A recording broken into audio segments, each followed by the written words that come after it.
program update. Oh, this is gonna be great. This is gonna be great. Can you guys feel the hype? It's electric. Boogie, woogie, woogie. I also got the welder working. I had my uncle come over and help me get the settings figured out, teach me how to use the welder correctly. See last. No, I don't want to. I don't want to. Everything you're doing is bad. I want you to know this. I'm already pissed off thinking about this conference. Well, Junie, it's better to be pissed off than pissed on. Am I right?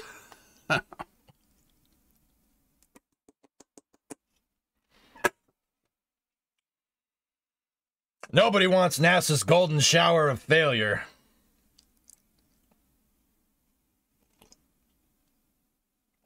Here's a welding tip. Don't weld over top of a carpet. All right. Vistus, what do you need the welder for? To bind two pieces of metal together through an electric arc. But that's not important right now.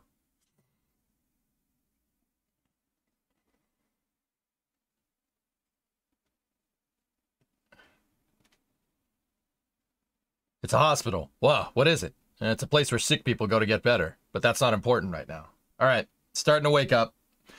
Starting to wake up. All right, making stupid jokes. Starting to wake up. Good. Oh, look at that. Look at what has happened. The NASA teleconference has gone live. Please stand by. We expect to start in approximately 5 minutes. You'll hear music until the call begins. Thank you so much.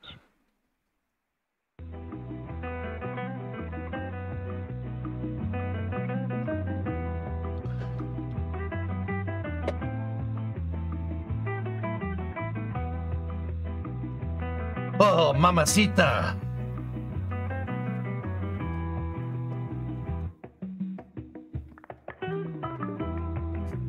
¿Dónde está el biblioteca?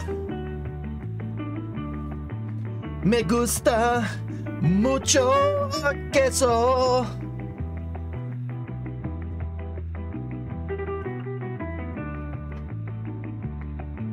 ¿Y dónde que al metro?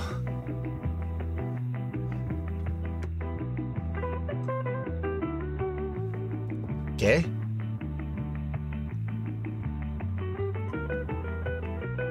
This is the quality content that Twitch deserves. Your Spanish is actually spot on. Gracias, amigo.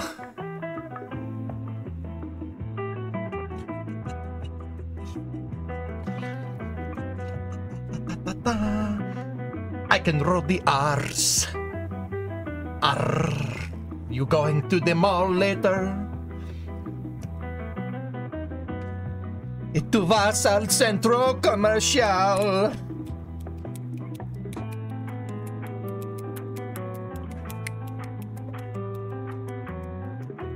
What?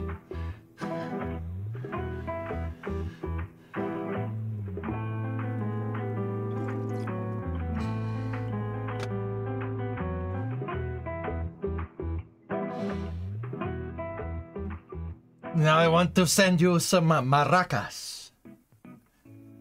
No, amigo. Tengo plátano. Tengo banana.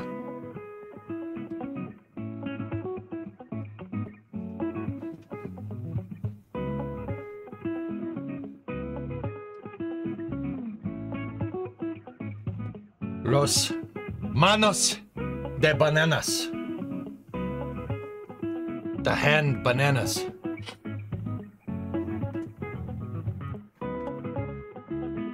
Los pollos hermanos. Ah, sí, me gustan los pollos hermanos.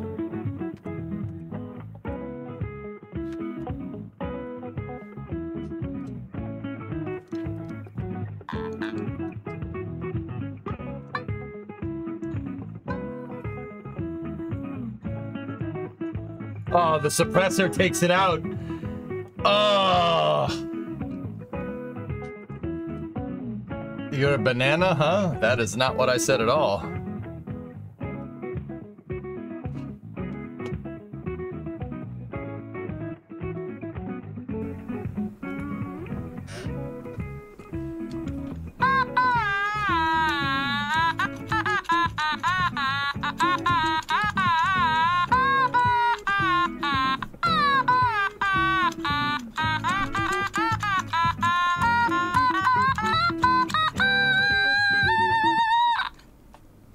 Thank you for standing by. Please continue to hold. You will hear music until the call begins, which should be momentarily. If you would like to ask a question on today's event, please press *1 to get in queue for that. As well, conference is being recorded. If you object, of course, you may disconnect. Please stand by. Interesting, Flykin.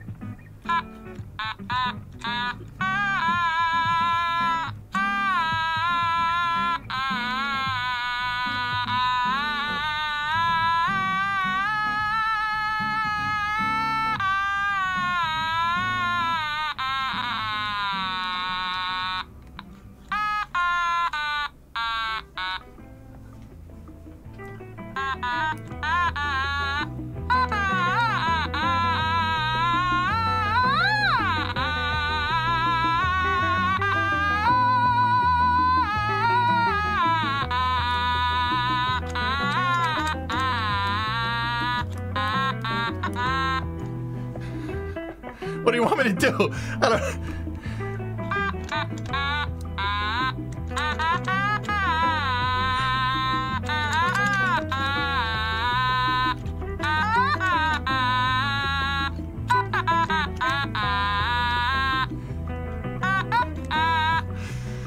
This thing's hard to play. If I had the big one, we could really go to town.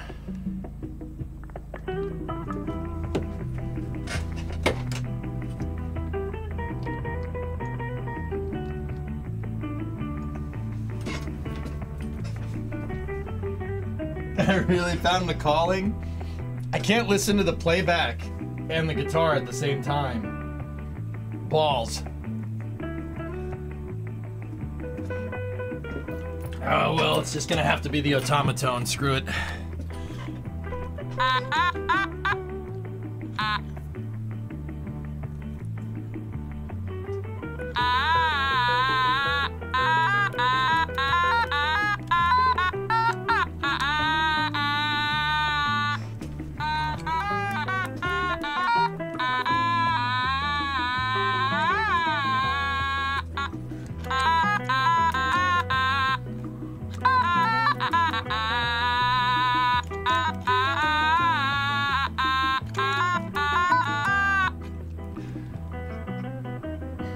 I'm just gonna have to play rhythm.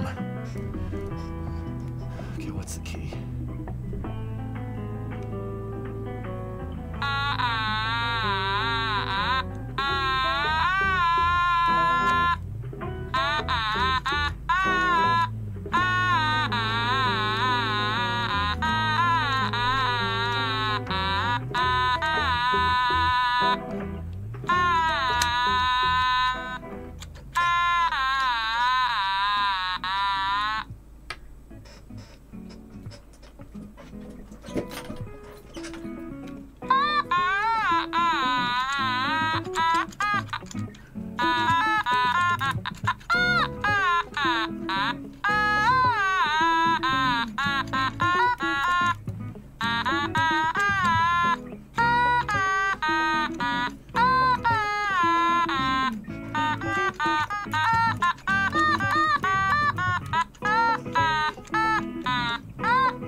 Hello, everybody, and welcome to this NASA Media Telecon.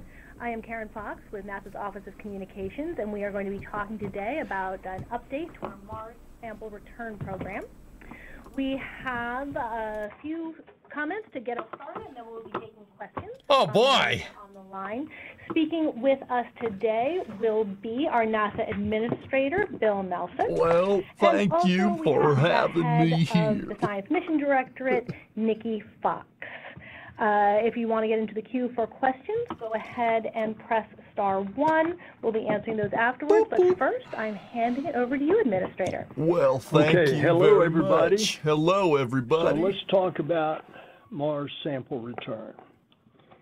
It's, in my opinion, I think in most of the scientific opinion, and certainly in the opinion of the Decadal Survey, and most of the independent reviews that we've had, and there have been 2, then plus the NASA look at, and also the IG.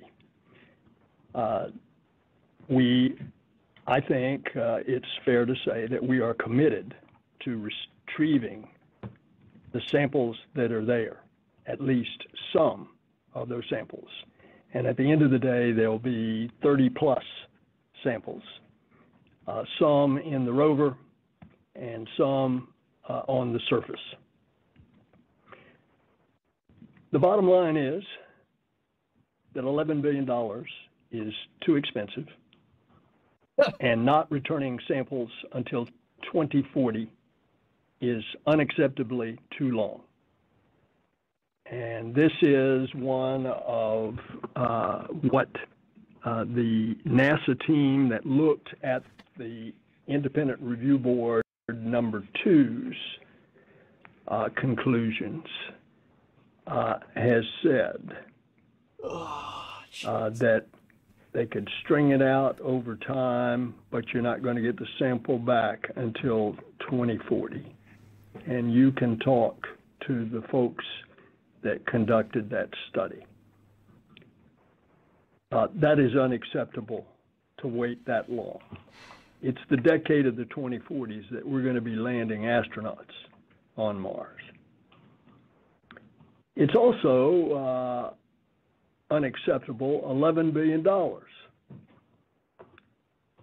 The Decadal Survey, if you go back and look at it, that said that this is an important achievement for our science space program. They said that it should not cost more than $5 to $7 billion. I'm rounding, it was 4 point some, like 9 to 5.8. I'm rounding, $5 to $7 billion. And every indication that we've had from the independent review boards plus the IG that this thing could cost up to $11 billion, which would cause NASA to have to cannibalize other programs, other science programs. And there are so many that are absolutely important. Dragonfly,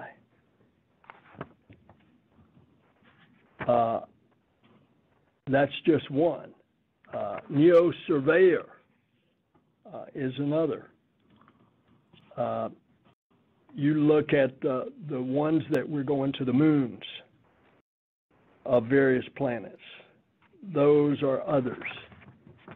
And so the long and short of it then is that the current budget environment doesn't allow us to pursue an $11 billion architecture, and 2040 is too long. Said that already. Said that like 3 times now. So what to do? Yeah, okay. I have asked our folks to reach out with a request for information to industry, to JPL, and to all NASA centers, and to report back this fall an alternate plan that would get it back quicker and cheaper, and try to stay within those limits that the decadal survey said that we should. And so that's a summary. I'll be happy to take your questions. Let me again say that we are operating from the premise that this is an important national objective, that we return these samples, and that when we do, that will allow us in planning where our astronauts go on Mars, not to have to go to the Jezero crater, this dry lake bed, but they can go elsewhere on their missions then to conduct the science that they want to. And of course, that is decisions to be made many years down the road as to the appropriate location for the landing.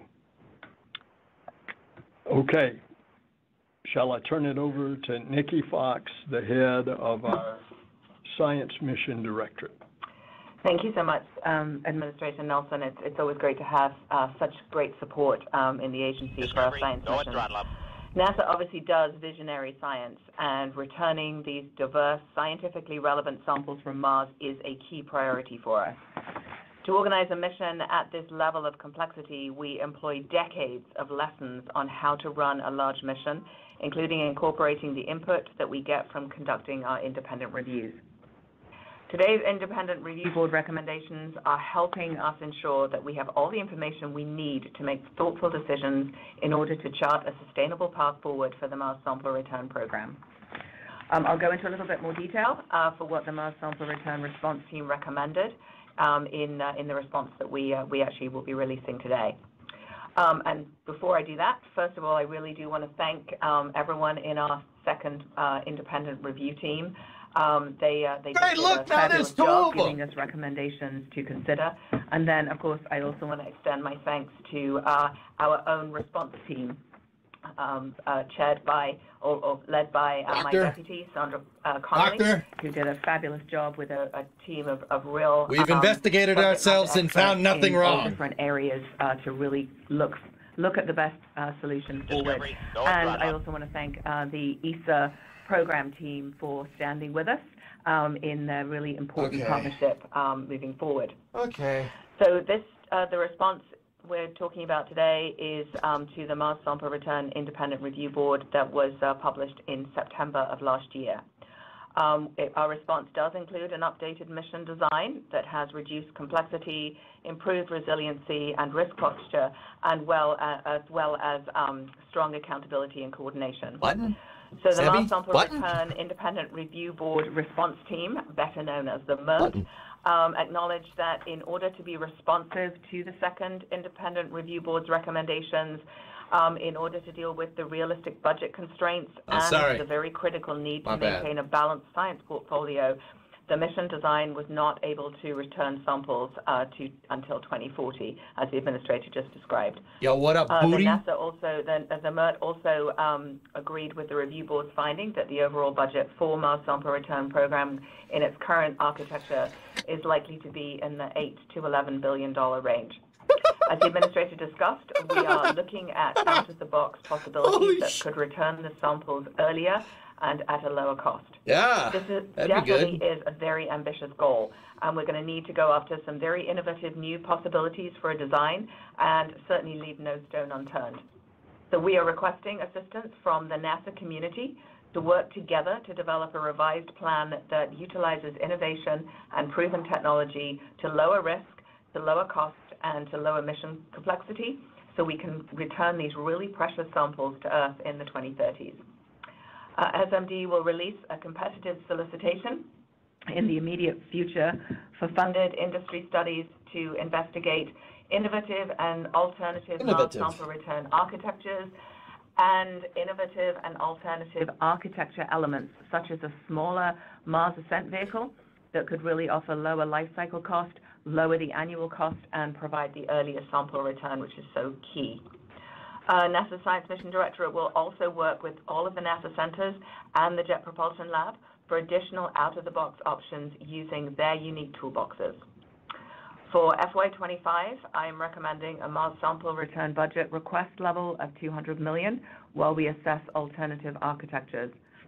While this was a very difficult recommendation to make, this FY 2025 Mars sample return funding level allows other projects within planetary science at the Jet Propulsion Lab, at Goddard Space Flight Center, other centers, and with our university and industry partners to continue. In SMD, everything we do is interconnected, and our discoveries and technological innovations build off one another to advance our scientific knowledge and push the limits of what we know is possible, and most importantly, helping to improve our everyday lives. So my priority is to find a path forward for MSR within a balanced overall science program so that NASA science continues to deliver for the benefit of all. Our next steps will position us to bring this transformational mission forward and deliver revolutionary science from Mars, providing critical new insights into the origins and the evolution of Mars, our solar system, and life on Earth. And as always, NASA science will continue to deliver every second of every hour of every day of every year. Thank you.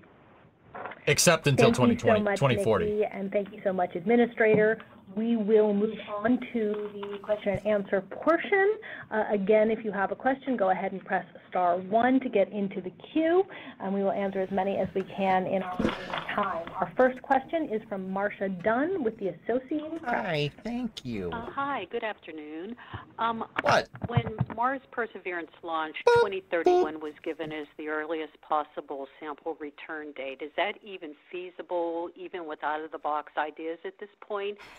When is the earliest we could see these samples back, do you think? Thanks. Thanks, Marcia. So that will be, we would expect that to be part of the proposals that come back, that they would have their timeline as well as budget profile that would be required. Thank you so much. Our next question is from Gina Sunseri. Yeah, it's weird, Nova. It's a weird one. I think this is for Nikki. What leaps in technology are you envisioning to make this happen? I think she said leaps in technology. I heard recent. Okay, leaps in technology. Did you say? So let me clarify. Did you say leaps in technology? Yes, I mean, are you envisioning some leaps in technology that would make this miracle happening? Oh.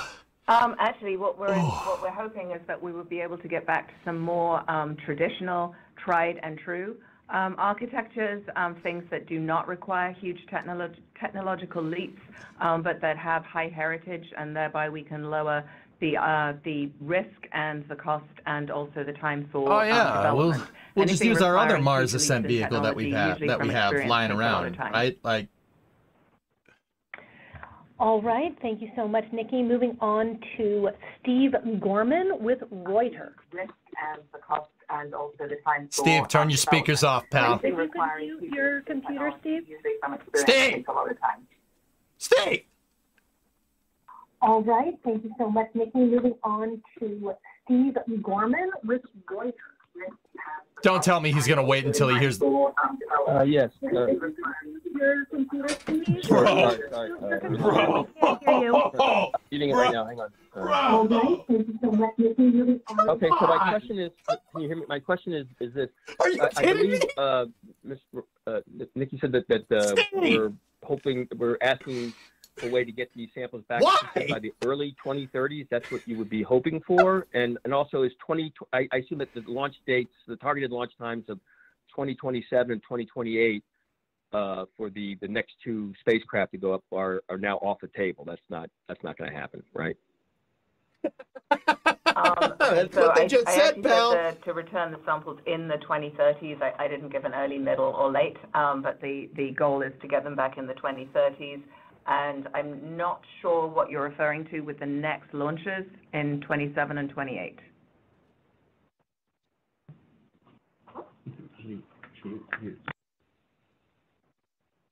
Oh, this is going great. Okay, so if you were talking about this is going great. 27 and 28, all right. We're looking for we're allowing the proposals to come up with different architectures, so we would not be constraining in any way the launch date. Thank you very much. And if there's any follow-ups, feel free to send me an email, Karen Fox, and we will try to answer additionally. Going on next, we're going to Stephen Clark with Ars Technica. Oh. Hi, thank you, Stephen Clark, Ars Technica. Just a kind of a clarification question. You're opening up these proposals to industry NASA centers. So are you going to be kind of approaching MSR as you would like a New Frontiers or Discovery, a competed mission? Is that kind of the thing you're laying out here to try to pull in the date into the 2030s for return? And what tried and true technologies are out there that could be leveraged since MSR type mission has never been attempted before? Thanks. Oh. So that's a really interesting question. So no, we would not be doing it in the New Frontiers model. At this point, we are looking for different ways to do the architecture. We will evaluate that and then chart a path forward following the receipt of those different studies. And there was a second part to the question, Karen. Can you repeat the second part?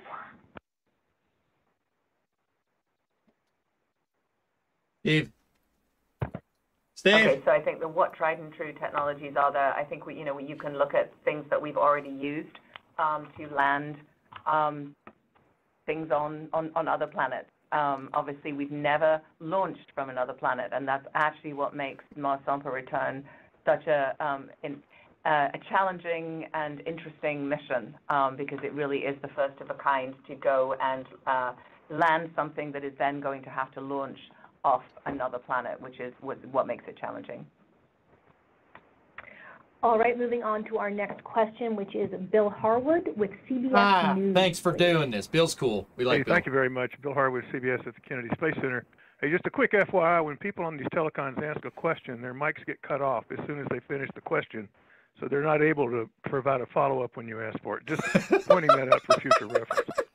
My question is this: is there a cost cap of some kind in mind? In other words, if 11 billion is too much, is there some other number that is a line in the sand that you can't go over, just to kind of bound what we're talking about here? And finally, given how flagship missions almost always end up costing more than originally planned, for the administrator, how do you keep it from cannibalizing other programs when we get down to it? Thanks.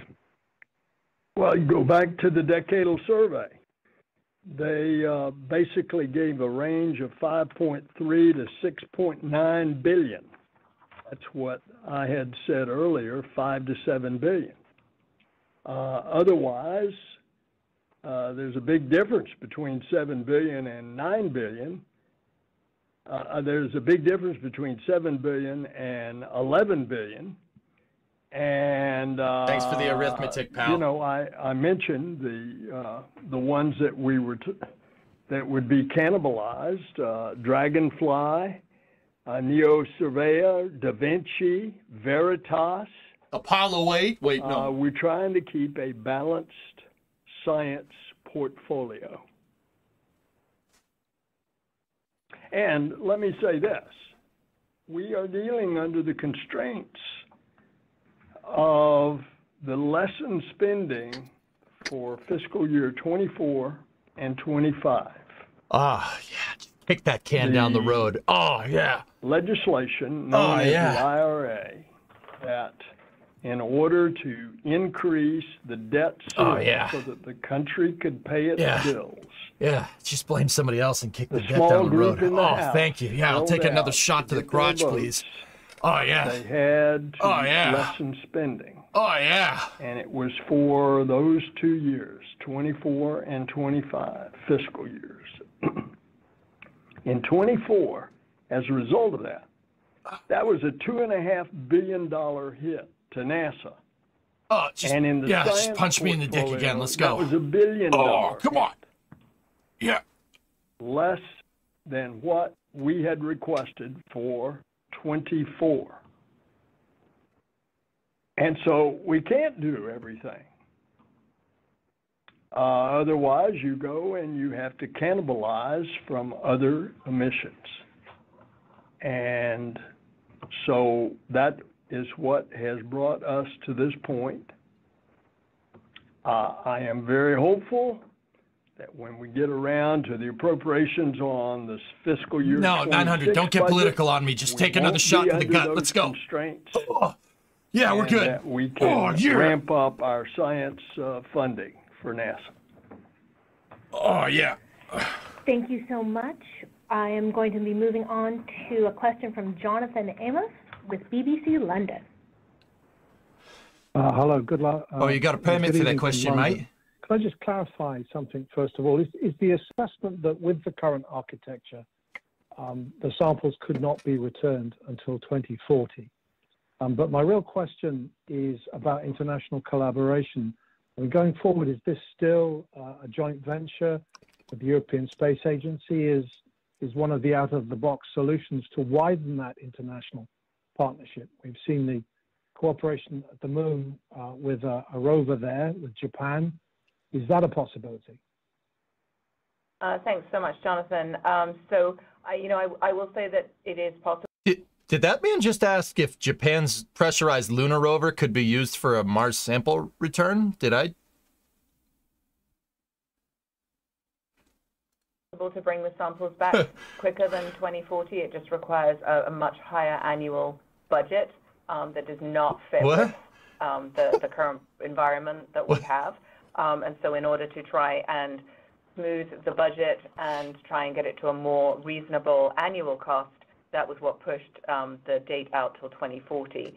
As for the international contribution, we're really, really grateful to our ESA partners for their support and guidance throughout this procedure.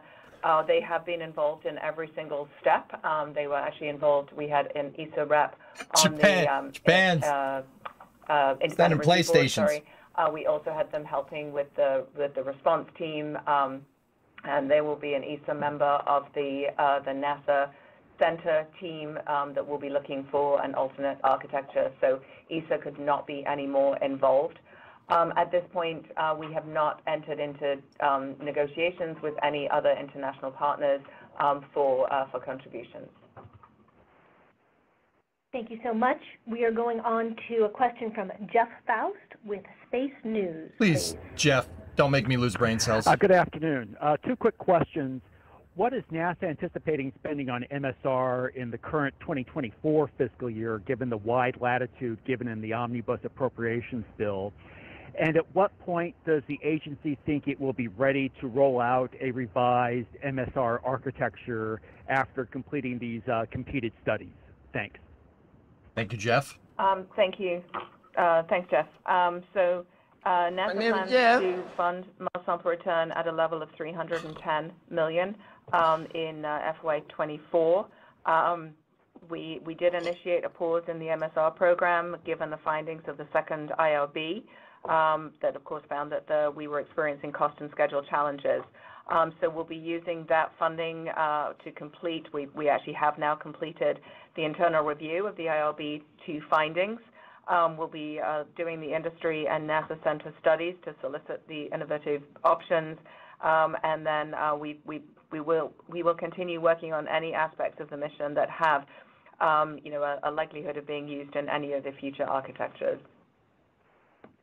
Do you want to add anything, sir? No. All right. Then our next question will be from Jonathan O'Callaghan with Scientific American. Great. Thank you very much. Two questions. One, what happens to the work already done at JPL on the MAV and the vector system? Is that still being looked at to be used as the overall MAV system, or are you looking for an entirely new design, such as Starship? It's mediocre, just like the F-102. Technology? And regarding the cooperation with Europe, thanks, man. I saw in the response that Europe would still launch its orbiter in 2030. Is that correct? And so it would wait in Mars orbit for up to 10 years. Can it do that?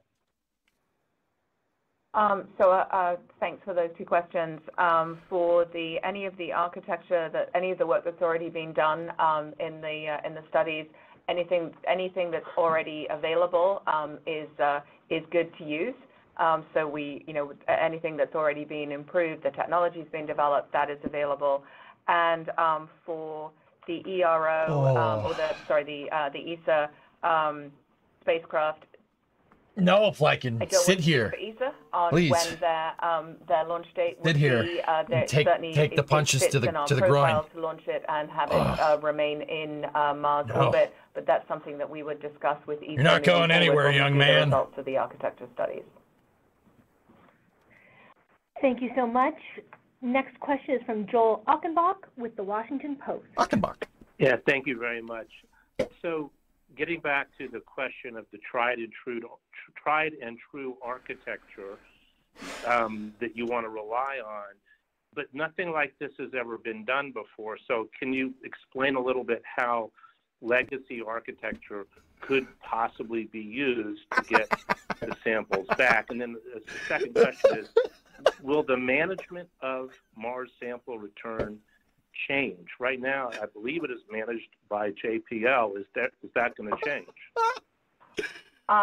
So let me take let me take the second piece first, which is yes, following the recommendations of the independent review board, we are making some changes to streamline and actually elevate some of the program elements to their own sort of what we would call a level 2 project, which I realize is NASA speak, but instead of it being everything being under JPL, actually giving the elements responsibility for managing their own pieces, which was a major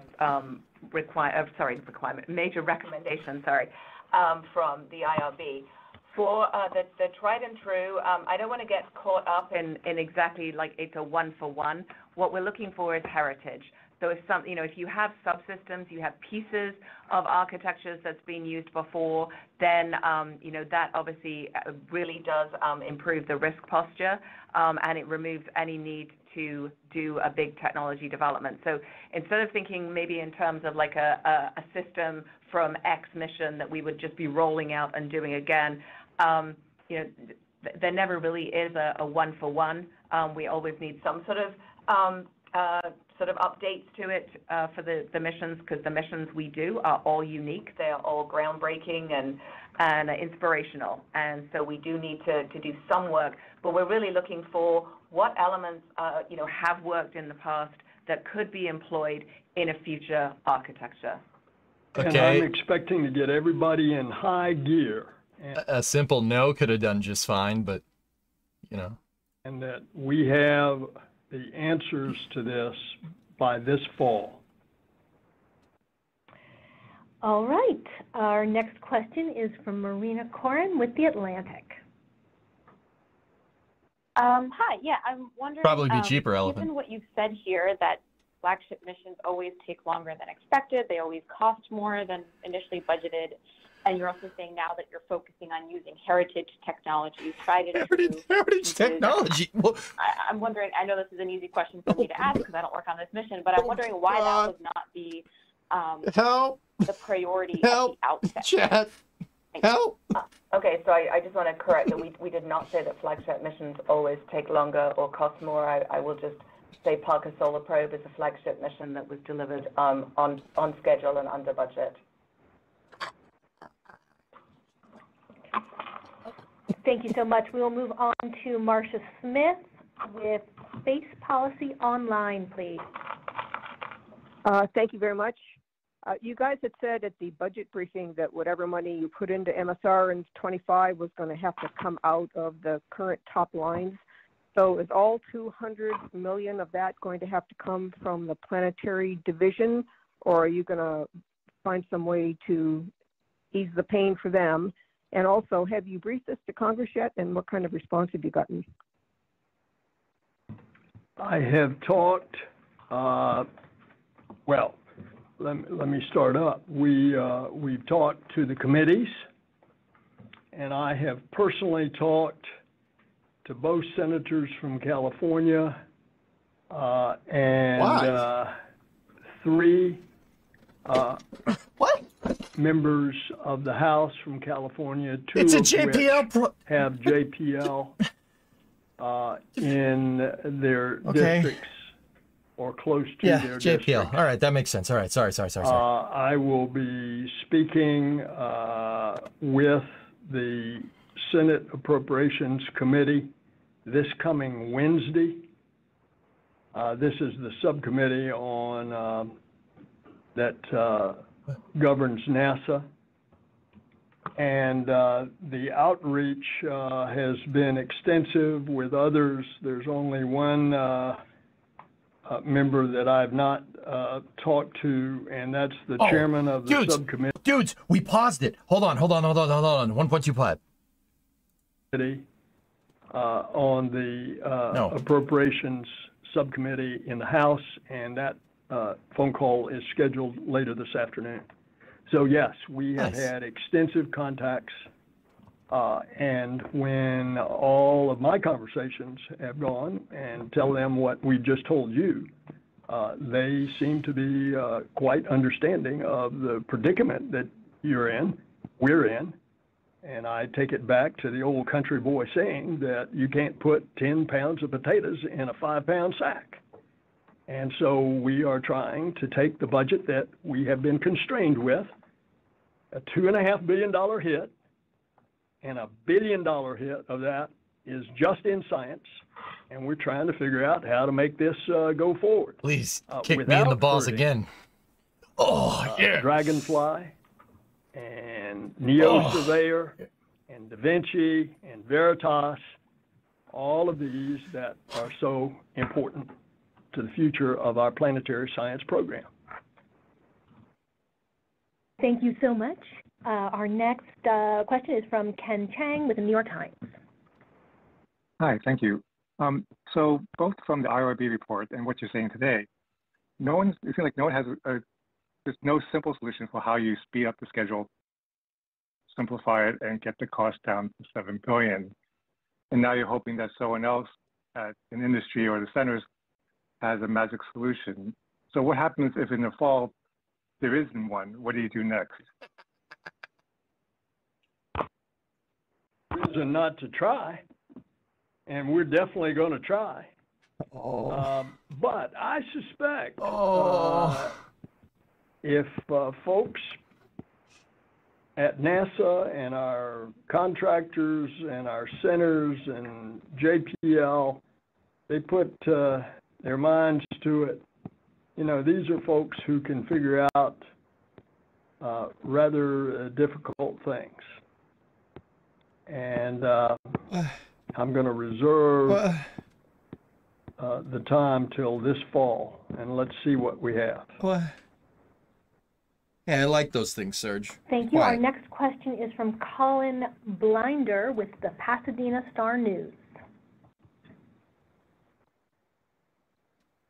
Colin, are you there? Can you hear us? Colin, UHF comm check. Sorry, can you hear me? I can. Yes, we can now. Thank you. Okay, thank you. Terribly sorry. What impact will this new fiscal year 2025 funding request have on staffing at JPL, and could the new process of inviting they already laid off like external 800 people. Lead to even more staffing changes there in the future? Staffing changes. Oh, okay. To be determined. Right now, if JPL were to come up with the answer, then I'd say JPL is going to be sitting pretty good. Oh, Jesus. If they had the answer. But we're opening this up to everyone because we want to get every new and fresh idea that we can. I got an idea. How about you just go and get it? Obviously, we NASA do not in any way direct JPL on their workforce. We provide programmatic guidance and budget, and they manage their workforce. Is it over, guys? Thank you so or are much we for that so question, back? Colin. Moving on to Kate Tobin with PBS NewsHour. Yeah, well, whatever architecture you select, what will be the mission requirements for bringing back the sample tubes? Will you bring them all back? Will you bring a subset back? And if a subset, how will you select which ones? Oh, my goodness. I could give you a science lecture for hours on that question, and I'd love to. But I mean, obviously the sort of baseline requirement, we would like to bring back the 30 samples. It is very important to us that they are the samples that Perseverance has taken. This is not just Red Panda, thank you for the raid. Mission. Don't come in here These unless are you very like being carefully repeatedly kicked in the balls. scientifically curated and Yeah. selected samples. Probably not a good with idea. Very diverse sort of selecting kind of locations. You know, Mars is extremely important to us. It's one of the I'm serious. one of the only locations that could have had life. Kicking. And we want to be very I can careful and kick. thoughtful about how we select those. Having said that, obviously we understand that in order to do things faster, we may have to you know do the lower the scope of those the number of samples. And so I believe the call. I'm not sure. I do the lower the scope of those the number of samples. And so I believe the call. I'm not sure if I can say this before the call comes out, but the call will have a range of samples. I'm just going to put that out there in case I get in trouble. So there will be a range of samples, and actually how we would choose them. I think that will be some very, very lively and very exciting scientific chatter and you know, discussion moving forward as we pick, if you know, if we had to bring back a lower number, which ones those would be. Of course, Perseverance is doing an amazing job cataloging those samples, so we would know exactly which tubes that we wanted to bring back by the location. But as Perseverance has moved out of Jezero Crater up to the crater rim, taking even more and more precious samples as we go. So all I can say is I'm really looking forward to the discussions about which samples we bring back. We have just about 5 more minutes. We'll try to get in as many questions as we can. We'll look for quick questions and quick answers and see how much we can get through. Our next question is Mike Wall with space.com. Thank you, guys. Just a quick question on the timing of this. So has the solicitation not gone out yet? And if it hasn't, when do you expect it to go out? And when do you want to get the results back? And then ideally, when would you like to have like a new architecture in place? Are we talking about like a year from now? Just like a basic idea of the desired timing, I guess. Yeah, sure. So actually, the solicitation should go out tomorrow. It is a fairly quick turnaround. They're short proposals that we're asking to be able to choose which ones we go forward with. Oh, Rocket Guy, it's worse than that, with dude. Industry. So we are looking at releasing the solicitation tomorrow, an industry day on Monday the 22nd. The due date for proposals would be May 17th. As I say, they're short proposals. And then, you know, once we've got the awards to the various partners, we would give them 90 days to respond with their studies.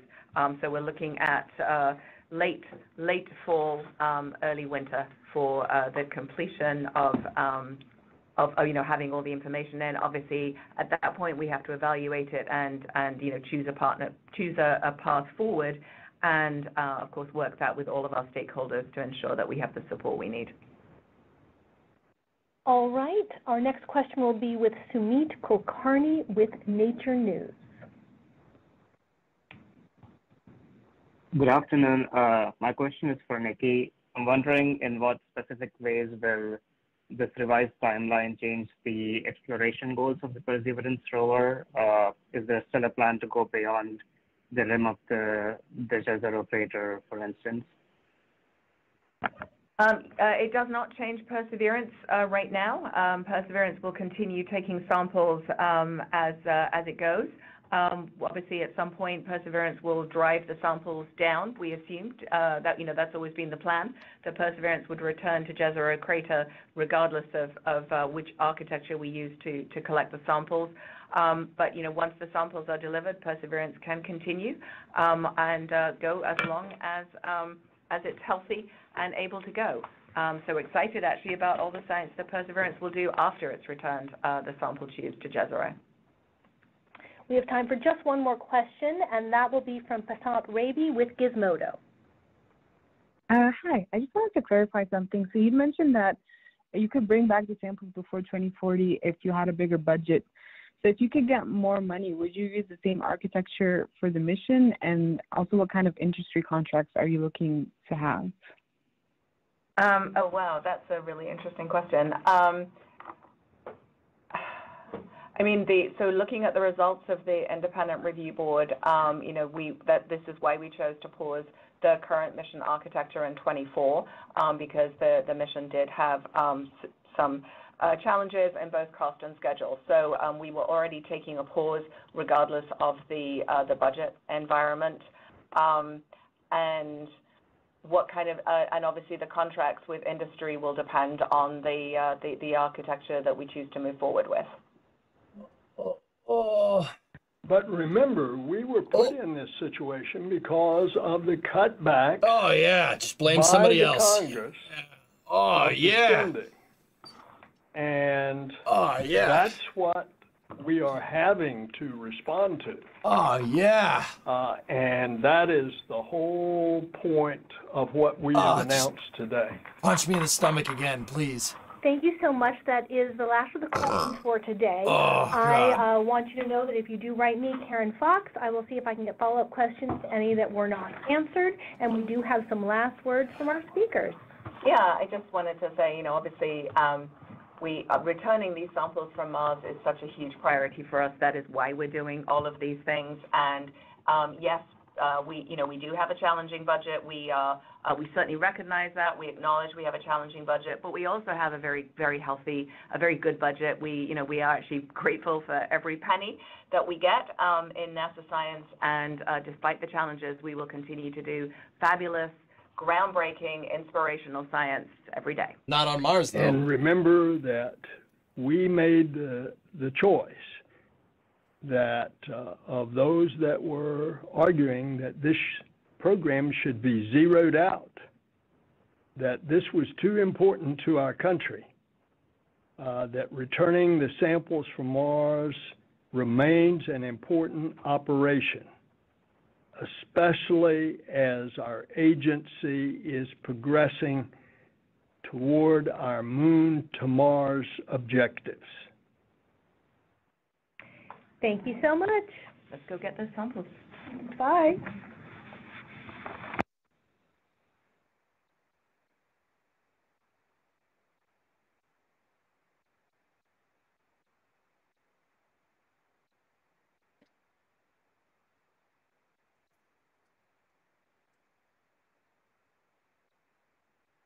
That was not fun. that was I didn't enjoy that at all. No. The best part was the hold music. No me gusta.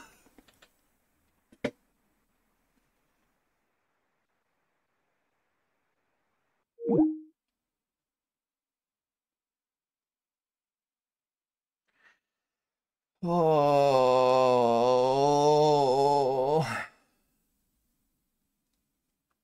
Ayúdeme, por favor. Una casa de locos, por Dios.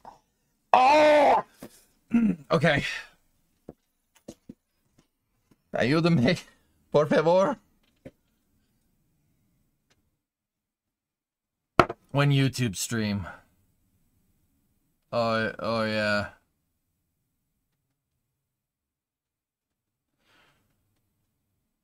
No me gusta para nada. Sí, amigo.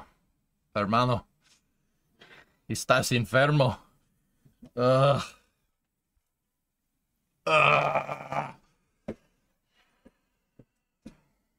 So, if you didn't understand the gist of what just happened, NASA basically admitted that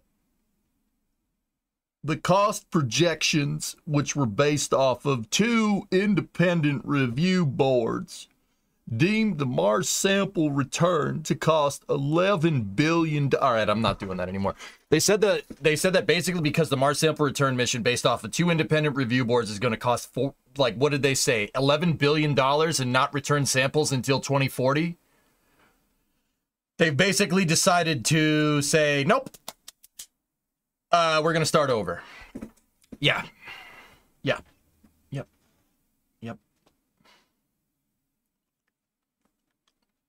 Hey, Chief.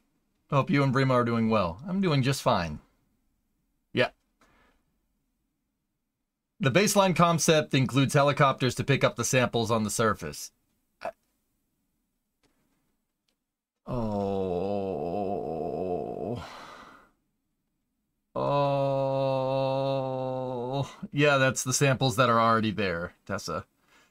So it was a one-day thing? Yeah, I'm good now, Chief. Just, yeah, quick.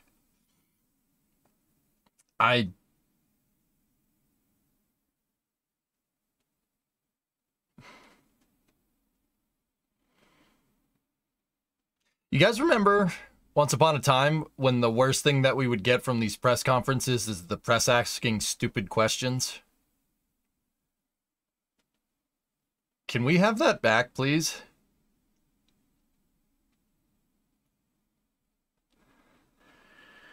Oh.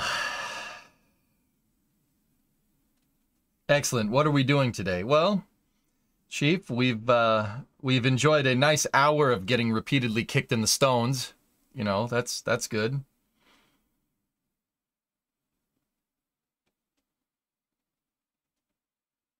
So wait, it'll cost 11 billion to finish the current mission. It'll cost 11 billion to okay. Rocket Guy, first of all, good to see you, man. Feel free to chime in if I'm not getting this right. All right, you want the super serious answer. Guys, this is what happens when you don't have a coordinated mission architecture. They sent the rovers, Curiosity, Perseverance, Ingenuity. They sent the rovers and the helicopters to Mars and said, you know, Perseverance, which has been taking samples and leaving them on the surface along with Curiosity, they're in little canisters. Like, it basically takes a little test tube, pours some Mars dirt into it, caps the thing, and throws it out the back. They said, we'll get it back later. They basically didn't develop a to and from route here and said, we'll just send the rovers to Mars, get the samples, and we'll develop the mission later. No integrated architecture there, so it's more SLS-isms, I guess.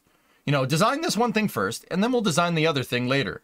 Yeah, this is not how you design integrated architecture. You want an avenue to get to and from the surface of Mars. You need to design the whole avenue out first. Then fund things in pieces. Not, okay, we'll fund this project now, and then we'll figure out a way to do it later. Figure out how to do it now and fund the parts that you need now, and then go from there. Typically, budgets for programs should be working on a bell curve, right? So you develop the first part of the project, ramp up funding now, and then as funding goes down, as the project moves into an operations phase, you start funding the next part of the project. But of course, we didn't do that.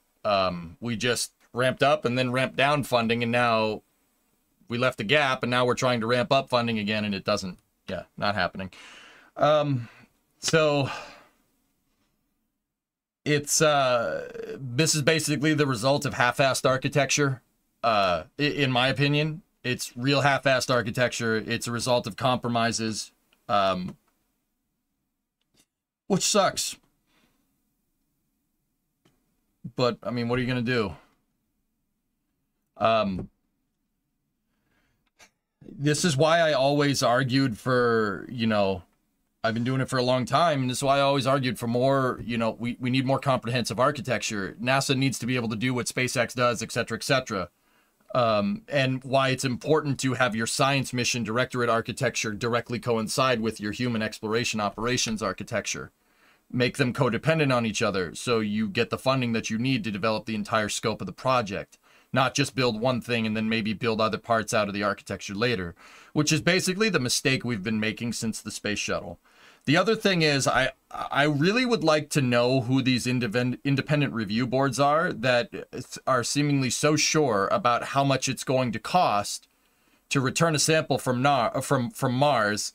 Like, what are they basing their metrics off of? I'm not asking that as a rhetorical question, implying that I know better. I'm actually wondering, how can you... And that was one of the questions that they dodged. The guy from Christian Scientific Journal, I think, asked that question. Where are you deriving these? They're deriving it basically from off-the-shelf components that are similar to what we'd see during a Mars ascent. But it's not based off of anything because we've never, nothing has ever left the surface of Mars. All right. I don't, here's the full IRB review port. Oh, okay. Is that IRB 1 or IRB 2? Because they clearly had 2 independent review teams, which... Okay.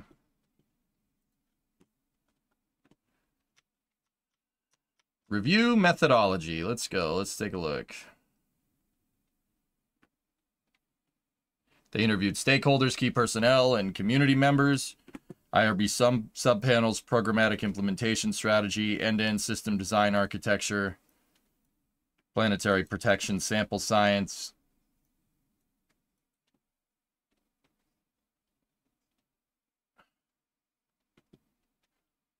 Hopefully a worst case from the parametric models that use historical program costs based on variables like systems complexity, etc. Yeah.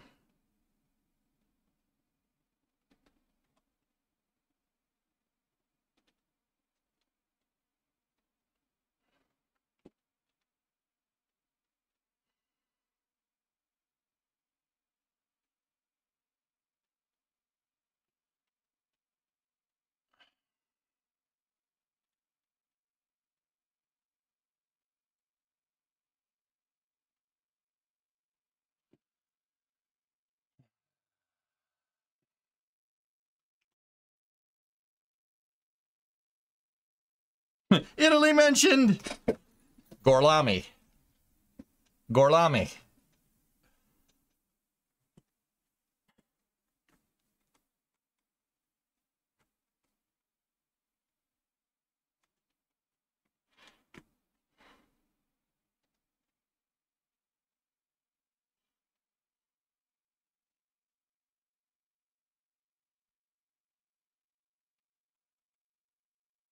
No, Tessa, it's important to read. I'm going to get asked 1,000 questions about this over the next week, so might as well do my research on stream and show my work.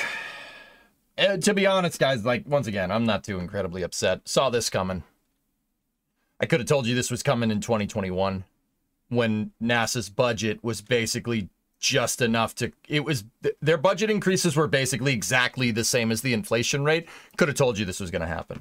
In fact, I probably did at some point. But people didn't want to hear it at the time. I said, this is not good. It's basically enough to combat inflation. And people replied to me at the time, well, hey, a funding increase is better than nothing. And I'm like, no. There's a 6.25 inflation rate at the time. And NASA got a 6.25 budget increase. So that's... Okay. Oh, boy. So, I mean, it's basically... Pinalo. Dominica de Coco. Dominica de Coco. Key takeaways. The strategic and high scientific value of MSR is not being communicated appropriately. Okay. Mars sample return is a deep space exploration priority for NASA in collaboration with the European Space Agency. However, MSR was established with an unrealistic budget and schedule expectations from the beginning. MSR was also organized under an unwieldy structure. As a result, there is no credible, congruent technical, nor properly managed schedule cost and technical baseline that can be accomplished with the likely available funding.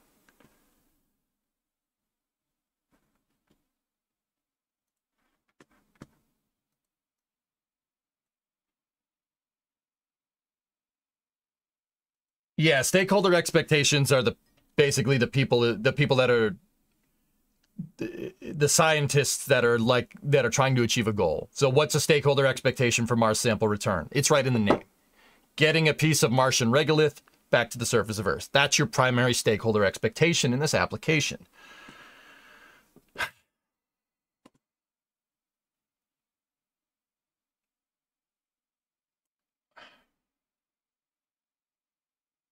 Why are you doing this to yourself?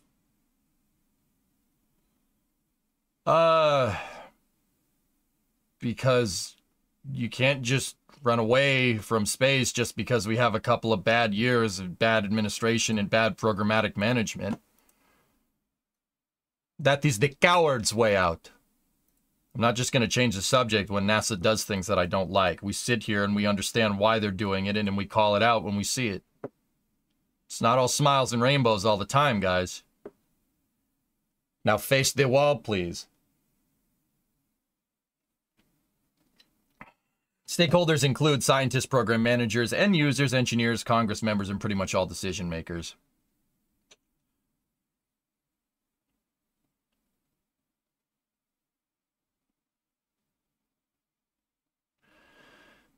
The projected overall budget for Mars sample return in fiscal year 24 President's budget request is not adequate to accomplish the current program of record.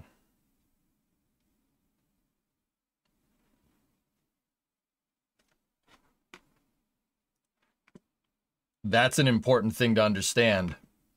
I find this very interesting, considering Bill just went in that press conference and basically blamed Congress.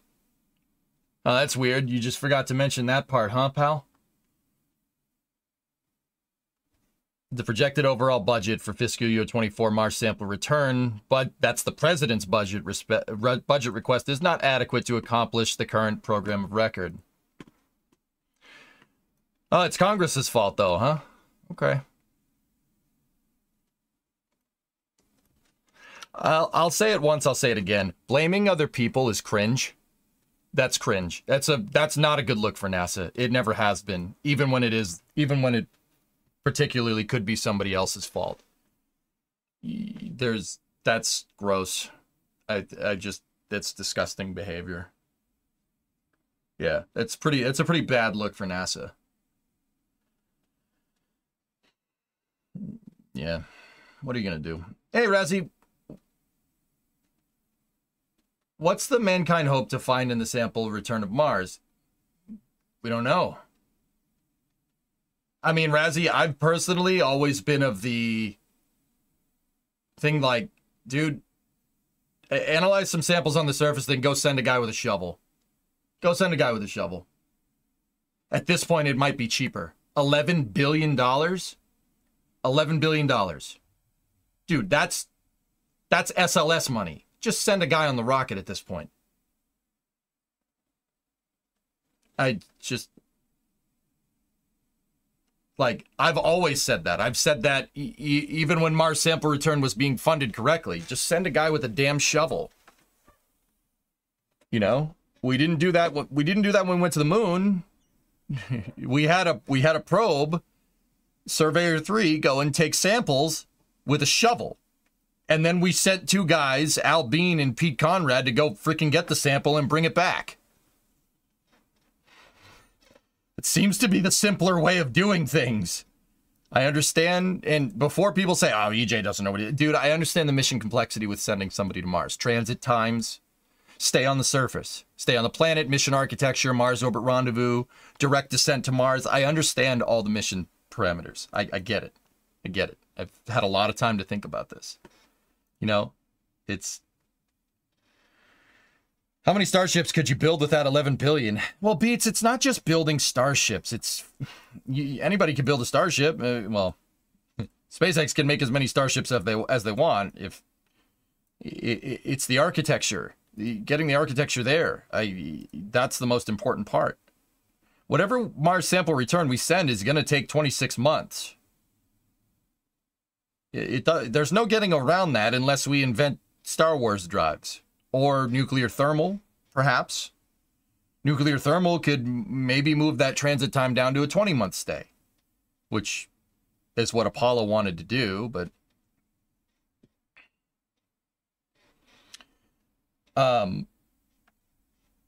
There's a science mission director at WebEx going on right now. Oh, that's good.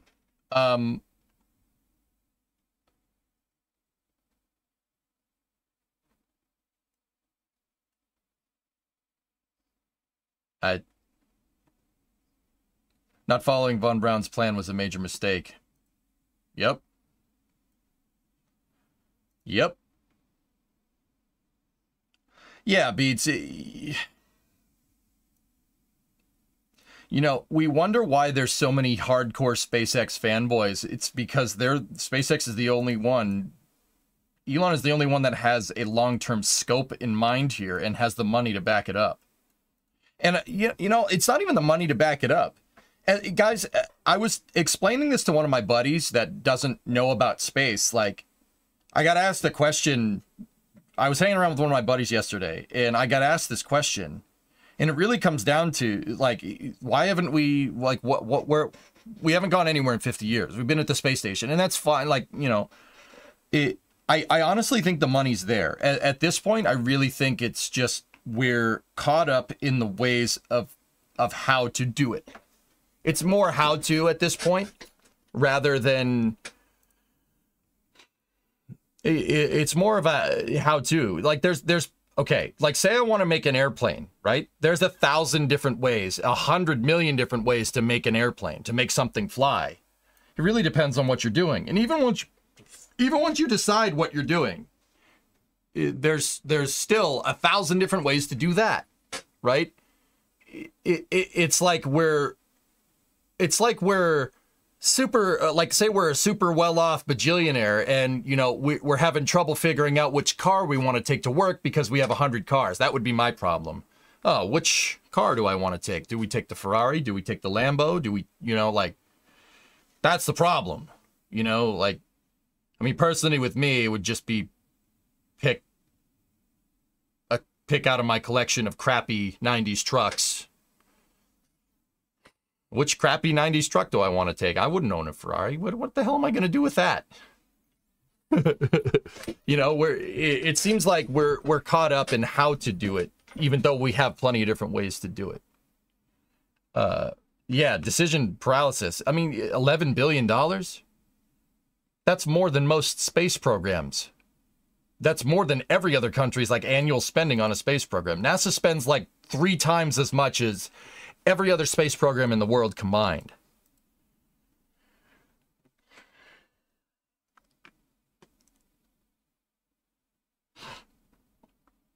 Something like that.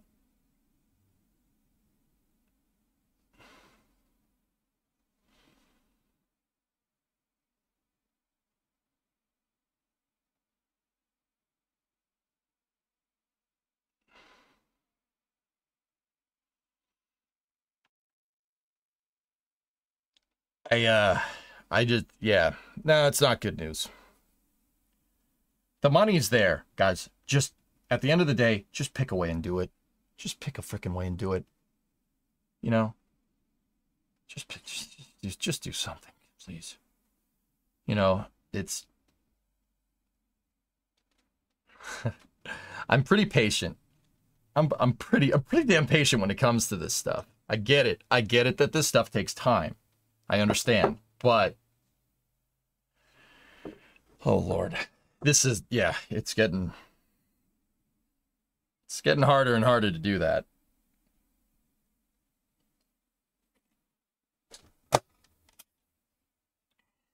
Dude, just pick something. Just pick something.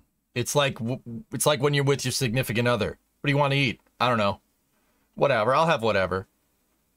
What do you want to eat? I don't know. I'll have whatever. It's like, okay, you're hungry. You want to eat something. What do you want? You know?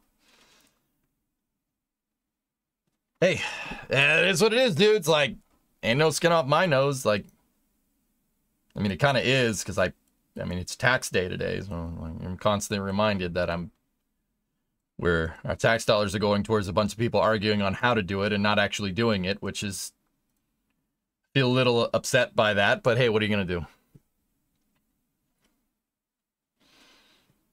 Hey, Bunkum, go good. How you doing? Whoa. Oh. Well, Everest, here's the thing. Like, you know, you have all these damn independent review boards, and they all say the same thing. It's the same thing every time. It's the same thing. I can't tell you how many review boards, how many government accountability reports, how many NASA Inspector General reports I've read that say that. Right there. That, like, verbatim. As a result, there's currently no credible Congruent technical, properly managed schedule, cost, technical baseline that can be accomplished with the likely funding available. I can't tell you how many times I've read that. Can anyone there fund a project correctly? I don't understand.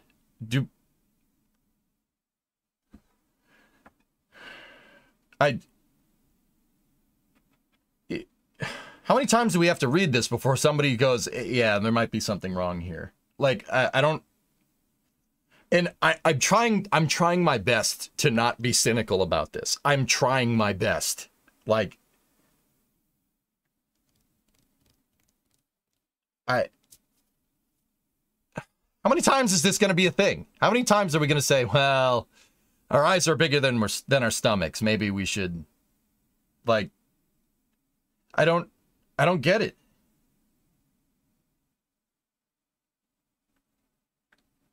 Don't be discouraged. Stay on your original vector, attaining your dreams. Yeah, 900. I mean, it starts with us. Like, I feel bad calling out NASA for this. I really do. It doesn't. I don't take any pleasure in doing this. Like, it's not fun. I don't enjoy it. But we have to. It's important to understand this because, I mean, a lot of people got into space within the last 5 to 10 years. And basically since probably about 2014, it's just been onwards and upwards, right? And this is what, when I always say that space, this is more applicable to like how the commercial market works, but space is the same way. There is expansions and contractions with NASA. And the reason why, when Jim came in, why I was touting it and why I was saying, this is great, this is good, please keep doing this, is because I was trying to point out what, like, an appropriately run program. Knowing full well in the back of my mind that this might happen someday, I'm thinking back to, Jim's original rollout of the Artemis program in 2018. We're going back to the moon, American astronauts from American soil, right? Like, I said, enjoy it. Enjoy this, guys. It doesn't happen like this all the time. This is what it's usually like. Sucks. Remember how I always said, if you've watched the stream for a while, you remember how I always said, you go back 2010, 2009, 2010, 2011, how crappy it was to be a space fan? This is what I'm talking about. Only it was about probably 30 to 40 times worse.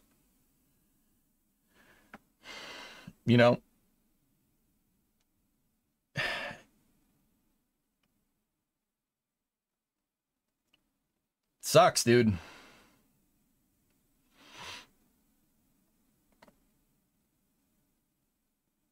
Stop being right. You're making us miss Jim much more.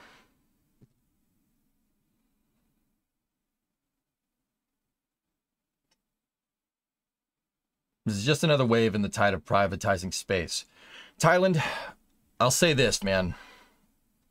NASA's incessant need to privatize things all the time, privatize all of the programs, spacesuits, landers, transfer vehicles, their incessant hard-on for doing all that will screw us in the long run. And I'm saying that as somebody that's about as pro SpaceX as they come. I love Starship. I love Starship. I love it. I want it to work so bad. I want that thing to do everything that the shuttle was supposed to do and then some. I want that to be our avenue to the moon, our avenue to Mars, be the 707 of spaceflight. With that all being said, NASA's incessant drive to privatize everything because of lack of progress, because of bureaucracy, is going to screw NASA in the long run. I guarantee you of this. If NASA just keeps privatizing this and privatizing that and privatizing this and privatizing that in the name of getting it done on some reasonable schedule, well, that's circumventing your original problem. I've been saying this for years. NASA needs to have the exact same capability as SpaceX, i.e., if SpaceX can send a person from a launch pad to the surface of the moon and back, NASA needs to be able to duplicate that ability. And now, with that being said, that doesn't mean that NASA needs to launch SLS on the frequency of Starship. I've since amended this kind of theory a little bit. It's about spacecraft operation, not spacecraft procurement. So NASA doesn't necessarily need to have SLS as a redundant architecture to Starship. What NASA does need is maybe their own fleets of Starship that they're using that is redundant to SpaceX's private ventures. In the past, for aerospace research, NASA doesn't build their own jet planes. Sometimes they do, but they've used off-the-shelf components. NASA has used anything from Tupolev 144s. They've used Convair 990 Coronados. They've used SR-71s. You know, at some point, you know, if somebody's going to mass produce a spacecraft like an airplane, SpaceX, it would be nice, it would be wise to procure some of that for your own use. Now, with that all being said, that could work as a redundant capability. I would prefer differential mission architecture, redundant dissimilar. So I want a lander built out for SLS, and I want NASA having their own redundant operation of spacecraft getting to the surface of the moon. The reason why is because in our incessant need to privatize everything, eventually some politician is going to come along and say, why does NASA even exist in the first place? And I'm sure they'll use that as some fodder for some bigger political goal or whatever. That you can be absolutely sure of. Someone's going to come along and say, why are we doing it? Why are we using this? Why do we have this? Why do we have all these government facilities if the private sector is doing it right? How many times has somebody said that? There have been people saying that for years, and I've warned against that every single time. Do you guys want a private entity being the only way to get to the surface of the moon? I don't think that's wise. Even though I love SpaceX, I still don't think that's wise. Would you want Boeing to be the only ones to get to have the ability to get to the surface of the moon via a private commercial contract? I don't think that's smart. That's not smart. We'd be wise to hedge our bets against that. I've been saying this for a decade. It's very, very bad. NASA's incessant need to privatize everything in the name of short-term progress will screw us in the long run. This is also why I'm very pro-SLS. Not a good idea. Somebody will use it as fodder. Somebody will. They're already doing it. You already saw it with the spacesuits. You see people make this idiotic argument all the time with Orion. Orion's been funded since 2004. Well, that's bullcrap. No, it hasn't. No, it hasn't. They basically reset the entire program in 2014 and basically threw out all of their work and redesigned the entire capsule, which is what we just saw with the Mars sample return mission. Interesting. I tried to mention this on NASA Spaceflight Live the other day, and I got hit with a ton of fodder. People said I was crazy. Jack and Sawyer did not like that, and that's fine. Like they're cool. I like them. I'm not trying to talk about anybody behind their back. But Europa Clipper, for instance, I tried to mention that changing the mission and rebaselining the mission mid-development is going to end up costing us more than what an SLS launch would cost. And they called me nuts for saying that. But hey, whatever. It's fine. It's okay. West Tech will get us to the moon.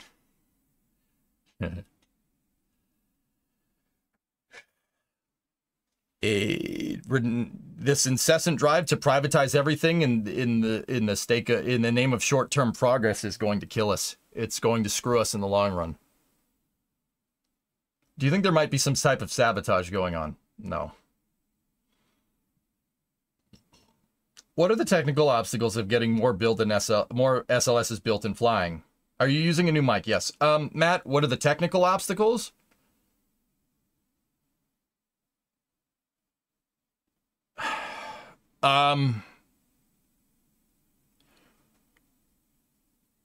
Okay. So Oh, this is sort of a long-winded question. The technical obstacles right now are basically trying to scale an assembly line that was designed for low cost or low frequency. You know, your factory is only designed to crank out 1 core a year because that was the expectations when you implemented it. I think that's a really stupid idea. And I have made the argument that there are certain bits of SLS's production line that is designed for mass production, but you're still working around long lead items, i.e. they scaled being able to make tanks quickly, but they can't make engines quickly. Aerojet Rocketdyne does not crank out engines very fast. And the reason why they don't crank out engines very fast is because NASA said, instead of like, you know, SpaceX saying we need 300 engines over the next 10 years, you know, NASA said, hey, we need like 28 engines over the next 10 years. If you're a commercial contractor and NASA says they need 28 engines over 10 years, well, there's no need to build an assembly line that's going to mass produce rocket engines, right? You just have a bunch of guys with a wrench, just turning a wrench and, you know, deliver 4 a year, right? Maybe 3 a year.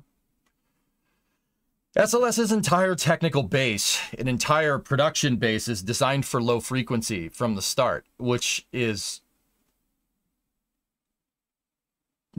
There are certain parts that could be scaled, but you're still working around in spaceflight. You're working, well, in just production. You're working around a long lead item.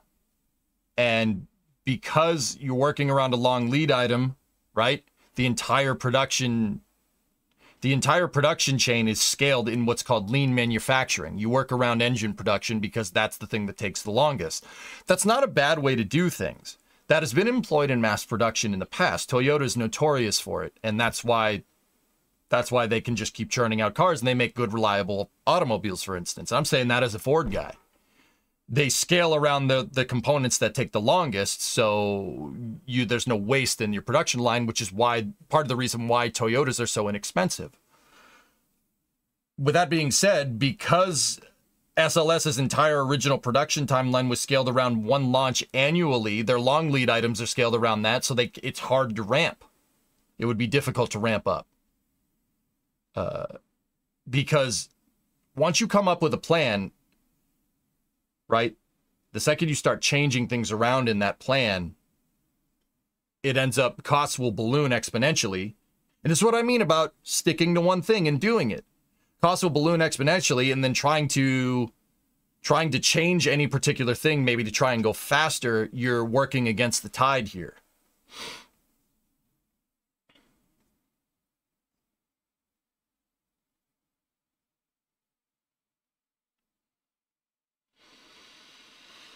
Now, fellas, I'm going to ask, don't be cynical about this, all right? It's really easy to just jump to the, you know? But I think it's important to go in here and analyze it and figure out, like, you know, nobody seems to understand where the bad behavior is coming from. You know, if we're just going to be like, oh, yeah, okay, sure, it's going to take till 2040. Yeah, piss off, right?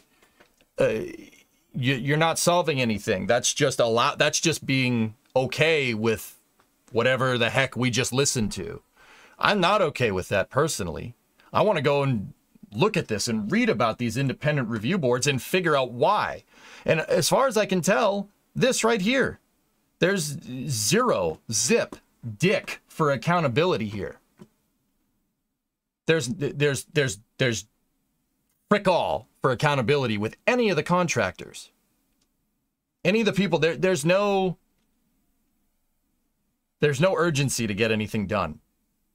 The reason why, and that's not on the contractors, guys. I'll say it once, I'll say it again. That is not on the contractors. That is not their fault. They're going to build and scale their technical base, their not procurements, that's not the right word.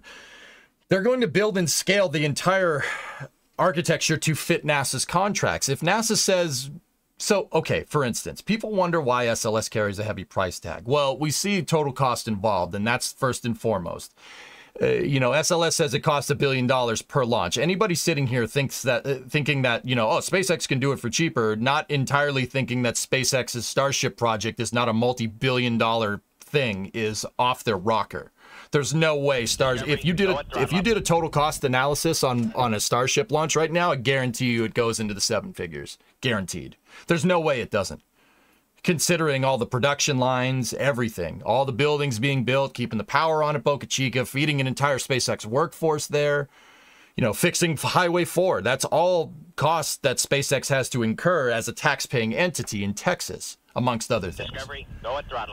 Second of all, you know, if you're Boeing or anybody that's working on the SLS program and NASA hands you a contract with no stipulation on, and basically it's called cost plus indefinite delivery. Now, hey, cost plus isn't bad.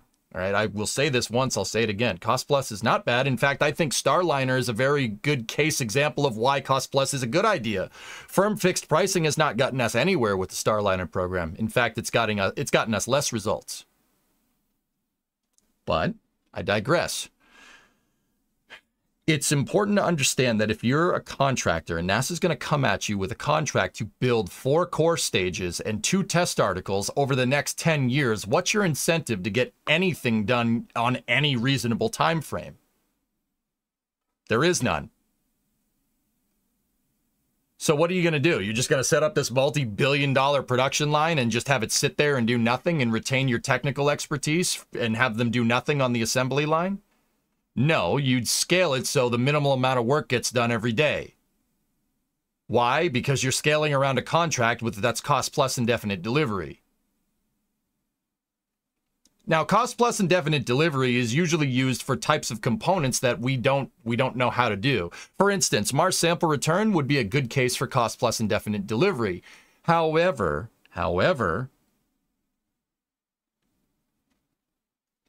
cost plus indefinite delivery wouldn't be the best contract framework for Mars sample return. The reason why is because we can only go to Mars every 26 months. It would be best to probably scale a cost plus definite delivery around, oh, I don't know, your Mars transfer window. That probably would be a good idea, considering we can only get to Mars for any useful amount of energy, for, you know, any reasonable amount of energy every 26 months. Just saying. Probably would have been a good idea from the start. Which makes this even funnier here. There's no credible, congruent technical, nor properly margined schedule, cost, and technical baseline that can be accomplished with the likely available funding. That's your datum is a transfer window. How do you not scale appropriately around that? That's ridiculous. And that's what I mean about calling out this behavior. I don't think it's the contractors. I think NASA has trouble holding the contractors accountable because they're afraid of the repercussions.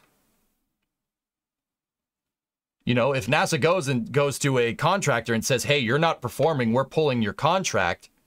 If that contract is in a congressman's district, well, that congressman is going to say, well, I think NASA should get more money because they're trying to screw me. NASA basically has to walk on eggshells so they can't hold contractors accountable, so nothing gets done. Just a thought. $4.1 billion per launch for 95 tons to LEO is too expensive. Doesn't matter the viewer perspective you take.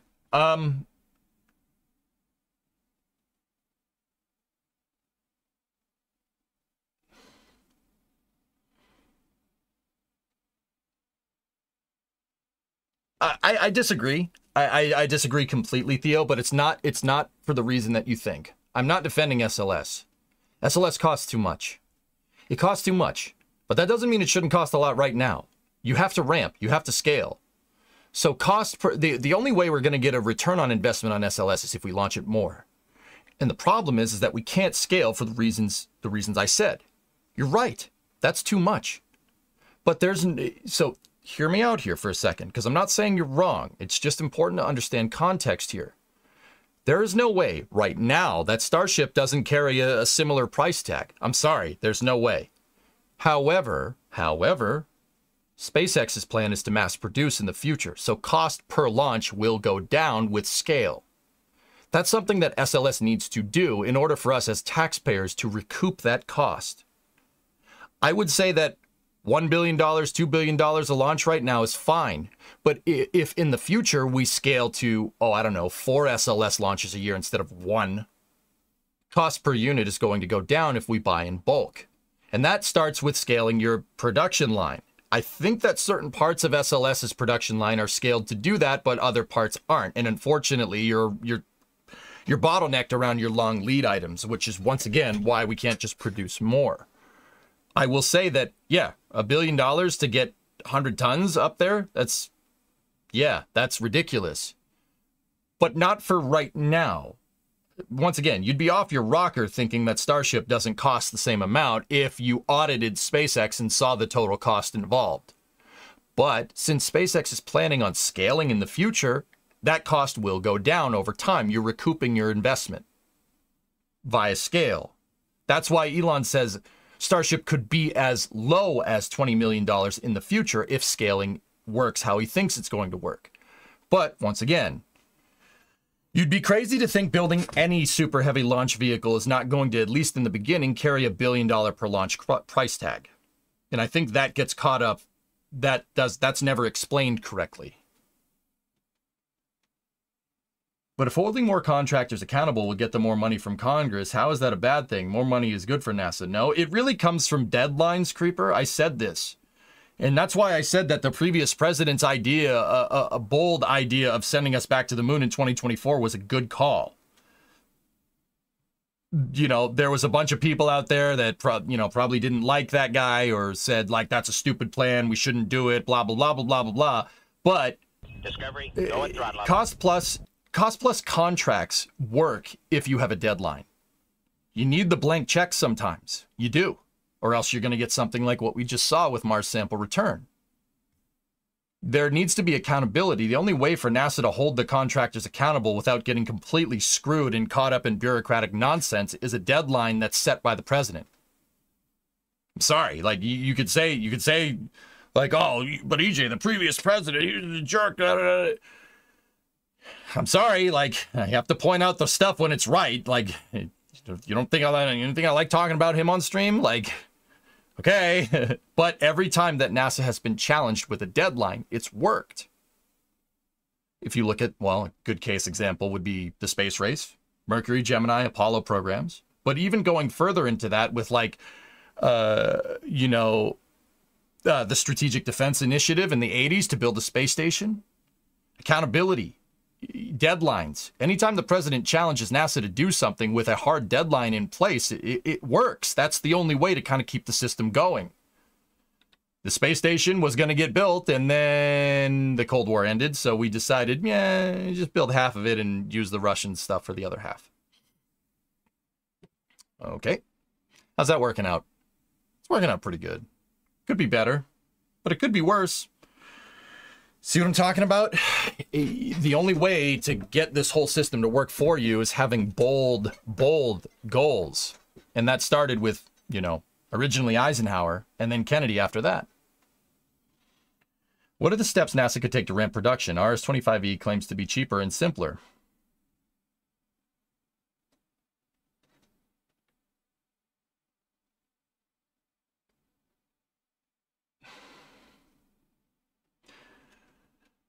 Matt, you'd have to sit there. We have to sit there and figure out why. You'd have to basically audit the entire RS-25 production line and figure out where you can make improvements.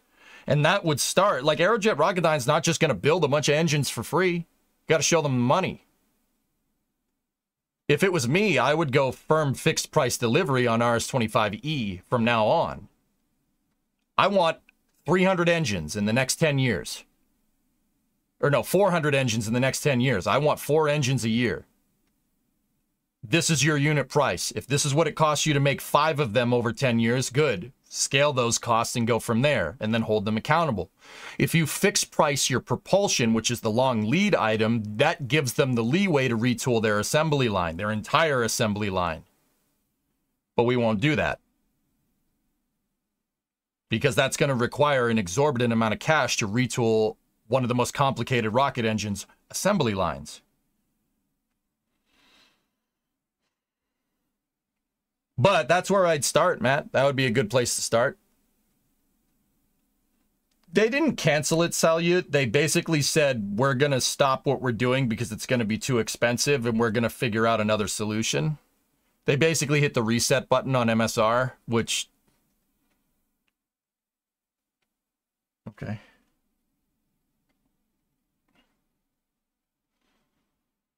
Has anyone researched the soil composition of extraterrestrial asteroid samples? Yeah, the OSIRIS-REx mission and the Hayabusa mission.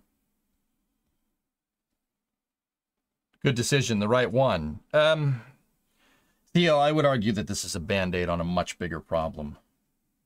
The bigger problem is that there's not much accountability in the entire thing because no one wants to rock the boat. But NASA, in order to exist as an entity, basically thrives on rocking the boat, but no one wants to do that. It is what it is, dudes. It's important to learn and understand why this is happening so this behavior can be detected and shunned in the future. This is why I do this. I don't take any joy in saying any of this. It's not cool. Not great, Bob. But hey, at least we got the Twitch stream. Hey, all right. Hey. Okay. I've said my piece. I've said enough. Fallout? Fallout 4 is installed. I may or may not have been biding for time to make sure Fallout 4 got installed. I would love to see you ask some of these questions to Bill in person. I'm not confident in my ability to be able to keep my cool if I was in that kind of scenario, Hellfish. I would end up yelling. I would end up saying something that would not be pleasant. Did you install the high-resolution textures as well?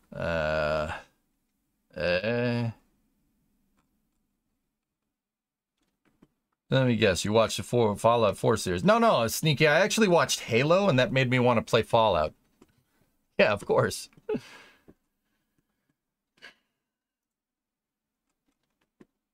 No, Kuro. Jeez. I think your old mic was better and more clear. Sometimes your words cut out a little bit, but it's not that clear.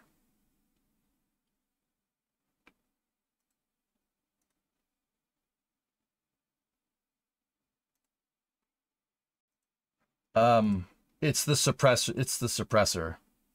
Squall. I would disagree. This mic is 1,000 times better. The suppressor settings could be probably changed, but yeah. I mean, I could always just turn it up on the mixer and make sure that it doesn't ever cut out. I'm just happy to not hear the air conditioner constantly. There you go. Do you still have that save with the casino in Fallout? I don't know, bros. I have no idea.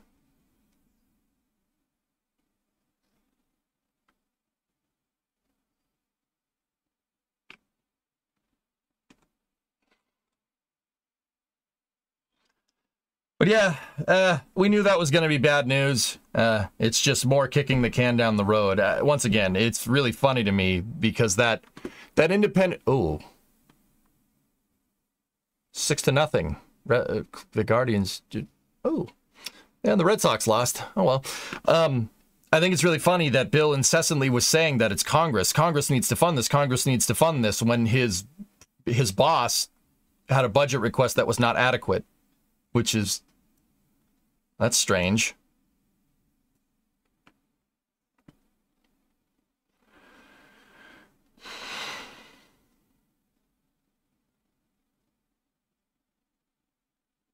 Yeah, I don't understand that.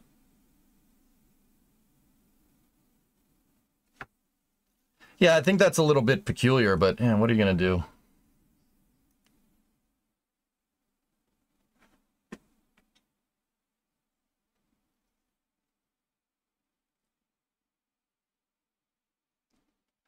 The budget request amount is due to Congress passing a law reducing non-DoD agency spending.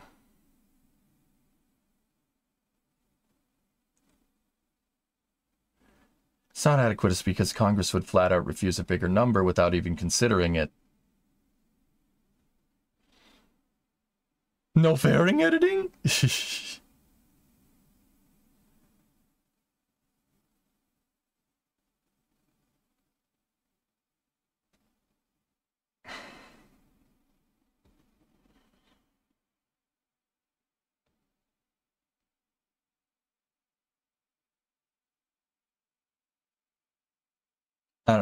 Interesting firework.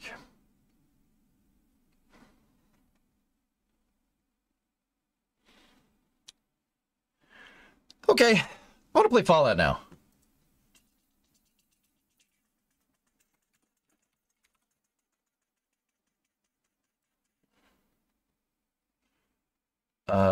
Let's get Fallout 4 working. Let's name this stream You Know Why I'm Playing This.